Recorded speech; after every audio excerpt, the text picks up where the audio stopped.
اگر بچے کی عمر 3 ماہ کی ہے تو کیا اس کی ماں روزہ رہ سکتی ہے؟ اب یہاں پر یہ تینوں سوال ایک ساتھ میں لے لیتا ہوں کہ عورتوں کے سوالات ہیں. عورتوں نے پوچھا ہے حاملہ ہو، پریگننٹ ہے عورت، یا بچے والی ہے، یہ دونوں صورتوں میں یہ دیکھا جائے کہ اگر وہ روزہ رکھتی ہے تو اس کے بچے پر خطرہ ہے. جیسے پریگننٹ عورت، حاملہ عورت، خطرہ ہو سکتا ہے اس کے بچے کے لیے. یا دودھ پلانے والی عورت کہ اگر وہ روزہ رکھے گی تو اس کے بچے کو دودھ نہیں ملے گا. ان دونوں صورتوں میں عورت کو روزہ چھوڑنے کا حکم ہے، اجازت ہے. وہ چاہے تو روزہ چھوڑ دے، لیکن قضا تو بعد میں کرنی ہوگی. کفارہ نہیں، قضا ہے. کفارہ بہت سخت ہے. ایک روزہ جان بوجھ کے چھوڑا، کوئی عذر نہیں تھا، تو کفارہ اگر آ گیا تمہارے اوپر تو ایک کے بدلے 60 روزے رکھنے پڑیں گے. کفارہ بڑا ہے لیکن قضا ایک ہی ہوگی. تو ایسی عورتیں جو حاملہ ہیں، پریگننٹ ہیں، یا پھر دودھ پلانے والی ہیں، اگر ان کے بچوں کو تکلیف ہونے کا قوی اندیشہ ہے تو وہ چھوڑنے کی انہیں اجازت ہے، لیکن بعد میں تو ان کو اپنے روزے کی قضا کرنی ہوگی. اسی طرح سے عورت اپنے ایام میں ہے، یعنی جو ان کی ماہواری ہے، حیض میں ہے یا نفاس میں ہے، تو ان دونوں صورتوں میں بھی ان کو روزہ رکھنا جائز نہیں ہے، لیکن قضا ان کو پاک ہونے کے بعد کرنا پڑے گا. سوال یہ ہے اگر بیماری کی وجہ سے روزہ چھوٹ جائے تو ان روزوں کی قضا رکھنی ہے یا فدیہ دینے سے ادا ہو جائے گا؟ دو چیزیں ہیں. بیماری کس طرح کی ہے؟ ایک ہے بوڑھا شخص جس کو شیخ فانی کہتے ہیں، یعنی اب وہ دنیا سے جانے کے انتظار میں ہے. اخیر زمانے کی جو بیماریاں ہوتی ہیں جن کو مرض الموت کہتے ہیں، یعنی اب صحیح ہونے کا اندیشہ کم ہے. ان لوگوں کے لیے یہ ہے کہ وہ روزہ نہیں رکھے تو ان کو فدیہ دینا ہوگا، یعنی ایک روزے کے بدلے ایک مسکین کو 2 وقت کا کھانا یا 2 مسکینوں کو کھلانا، یہ فدیہ ہے. ایک مسکین کو 2 وقت کا کھانا کھلانا ایک روزے کے بدلے. اور اگر ایسی بیماری ہوئی تھی، رمضان میں کچھ بیمار ہوا تھا لیکن بعد میں صحیح ہوا، تو پھر اب وہ فدیہ نہیں دے گا بلکہ اپنے روزے کی قضا ہی کرے گا. اس کے لیے فدیہ نہیں ہے. صرف وہ بیمار جس کو اب موت کا اندیشہ ہو گیا، یا تو پھر ایسا کرے وہ کہ اب اس کو مسکین کو فدیہ دینے کی تک طاقت نہیں ہے تو اپنے بچوں کو وصیت کر کے جائے کہ اگر میں اس بیماری کے بعد مر گیا تو میرے اتنے روزے باقی ہیں، میرے مال میں سے اتنے روزوں کا تم فدیہ ادا کر دو، تو بھی انشاءاللہ العزیز اس کے اوپر سے یہ روزوں کا گناہ ہٹ جائے گا. کوئی ہے شوگر کا مریض، ان کا سوال ہے کہ میں شوگر کا مریض ہوں، ڈاکٹر نے روزہ رکھنے سے منع کیا ہے، پھر بھی میں روزہ رکھنا چاہتا ہوں، اس حال میں مجھے کیا کرنا چاہیے؟ شوگر کے جو مریض ہیں ان کو زیادہ دیر تک بھوک برداشت نہیں ہوتی، جس کی وجہ سے اگر ماہر طبیب، حاذق حکیم نے اگر انہیں مشورہ دیا ہے تو ان کے لیے بھی اجازت ہے، وہ چاہیں تو روزہ چھوڑ سکتے ہیں.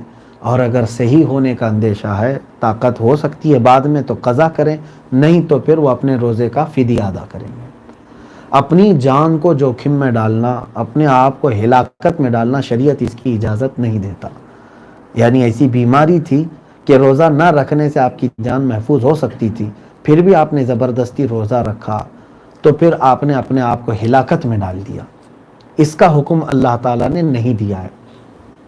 اب یہاں پر کسی محترمہ نے یہ سوال کیا ہے، کیا روزہ میں لپسٹک اور لائٹ میک اپ کرنا جائز ہے؟ اللہ کی پناہ خاتون محترم، لپسٹک ویسی بھی آپ کو بغیر روزے کے بھی نہیں لگانا چاہیے. آپ روزے میں کہاں کا لپسٹک لے رہی ہیں؟ اور پھر سوال کرنے والی بڑی ماہر خاتون ہوں گی، لاک ڈاؤن میں بھی ان کو لپسٹک کی ضرورت پیش آ رہی ہے. اللہ کی پناہ، لپسٹک جو ہے جس کو ہماری خواتین استعمال کر رہی ہیں، خاص طور پر کچھ ایسی چیزوں سے بنی ہوئی ہیں جن میں حرام چیزوں کی آمیزش ہے. میں خواتین سے کہوں گا اس سے بچیں. اس کے علاوہ کوئی ایسی چیز ہے جو حرام چیزوں سے نہیں مکس ہے، جیسے کچھ ویسلین بنے ہوئے ہیں ہونٹوں کو نرم رکھنے کے لیے، کریم بنے ہوئے ہیں، یہ اگر عورتیں استعمال کرتی ہیں تو جائز ہے، ان کے لیے کوئی حرج نہیں. اس میں اگر گلابی رنگت بھی آ گئی ہے تو کوئی حرج نہیں. لیکن لپسٹک کا استعمال جو ہے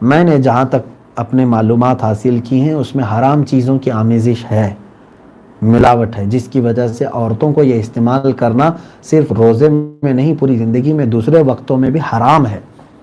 حرام و ناجائز چیز کو آپ لائٹ میک اپ کی بات کر رہی ہیں، لائٹ میک اپ کیا فل میک اپ بھی کر سکتے ہیں، رمضان میں فل میک اپ بھی کر سکتے ہیں، مگر یہ سمجھ کر کے چلے کہ اس میں کوئی بھی حرام چیزوں کی آمیزش نہ ہو، اور پھر میک اپ کسی اور کے لیے نہیں، عورت اپنے شوہر کے لیے کرے، یہ بہتر ہے۔ اگر کسی شخص کو نیند میں برا سپنا آیا اور اس پر غسل فرض ہو جائے تو اس حالت میں وہ پہلے سحری کرے یا غسل؟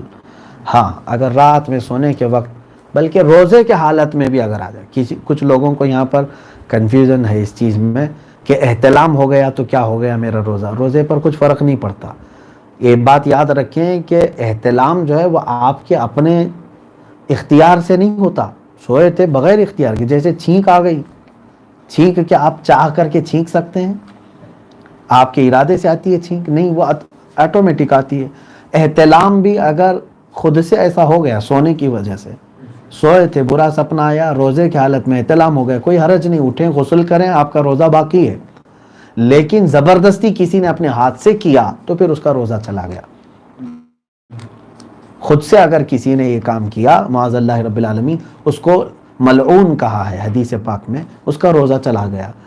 اب یہاں سوال یہ ہے کہ رات کے وقت اگر ایسا ہوا ہے اور سحری کے وقت وہ بیدار ہوا، اس نے دیکھا کہ میرے اوپر غسل واجب ہے، چاہے وہ مرد ہو یا عورت ہو، اب دیکھے کہ ٹائم اتنا ہے کہ سحری کرنے کے وقت تک میں غسل کر کے آؤں تو ٹائم چلا جائے گا، میرا کھانا پانی بھی رہ جائے گا، تو اس کے لیے حکم یہ ہے کہ وہ کلی کر لے، اچھی طرح سے کلی کر لے، اور اس کے بعد وہ سحری کر لے، کھانا کھا لے، سحری کرنے کے بعد غسل کرے اور پھر نماز پڑھے، کوئی حرج نہیں۔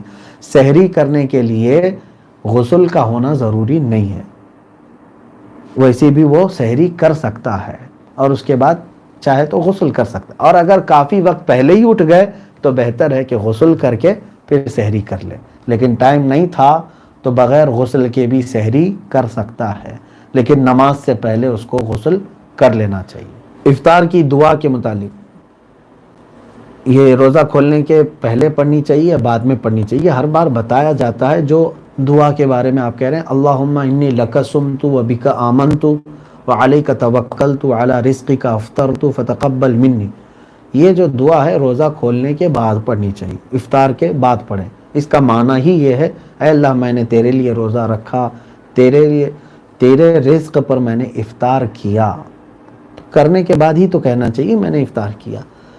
ایک چیز یہاں پر اور بھی میں بتا دوں، نیت جو روزے کی ہم کرتے ہیں، نویت ان اصوم غدا للہ تعالی، تو یہ لوگ سمجھتے ہیں کہ فرض ہے، واجب ہے، پڑھنا واجب نہیں ہے، دل کے ارادے کا نام نیت ہے۔ سحری کرنے کے وقت آپ نے دل میں ارادہ کر لیا کہ میں آج کا روزہ رکھ رہا ہوں، بس وہ نیت ہو گئی آپ کی، زبان سے کہہ لینے میں افضل ہے، ثواب ہے، لیکن وہاں پر ایک لفظ استعمال ہم کرتے ہیں غدن، نویت ان اصوم غدن للہ تعالی، تو یہ اگر سحری کے وقت کر رہے ہوں تو غدن کا لفظ کہیں، پھر اگر فجر کی نماز کے بعد پڑھ رہے ہوں آپ تو الیوم کا استعمال کریں، غدن کہتے ہیں کل کو،